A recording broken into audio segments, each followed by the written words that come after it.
बिस्मिल्लाहिर्रहमानिर्रहीम। अस्सलाम वालेकुम। मैं हूँ लियाकत राज पर। नाजरीन, JUIF के सरबराह मौलाना फजल रहमान और मुस्लिम लीग नून के सरबराह मियां नवाज शरीफ के दरमियान जो मुलाकात आज हुई है, उस मुलाकात के पस पर्दा जो हक़ाइक़ सामने आए हैं वो ये है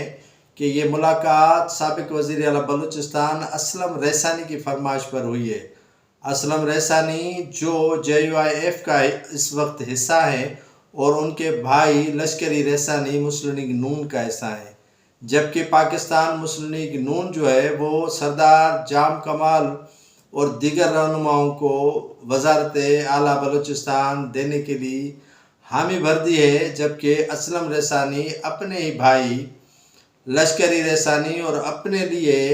वज़ारत आला मांगने के लिए पहल जो है वो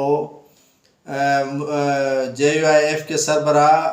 मौलाना फजल रहमान से करवाई और आज वो उनको लेकर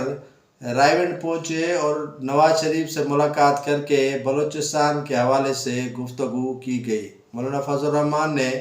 नवाज शरीफ को मिन्नतें की कि इस मरतबा बलूचिस्तान की वज़ारत आला किसी और जमात को नहीं बल्कि JUIF के असलम रैसानी या उनके भाई लश्करी रैसानी को दी जाए, जिस पर फ़िलहाल तो नवाज शरीफ ने आमादगी ज़ाहिर नहीं की है, लेकिन उन्होंने मोहलत ज़रूर मांग ली है।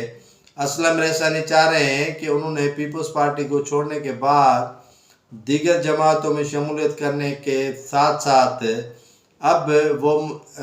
JUIF का हिस्सा हैं और उनके छोटे भाई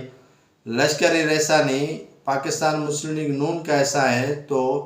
उनका ही हक बनता है कि उन्हें मुस्लिम लीग नून जो है वो बलूचिस्तान की बड़ी वजारत यानी वज़ीर आला दे और वही इस मनसब पर अच्छे लगते हैं। देखते हैं कि मौलाना फजल रहमान की कोशिशें और असलम रैसानी की काविशें कितनी रंग लाती हैं।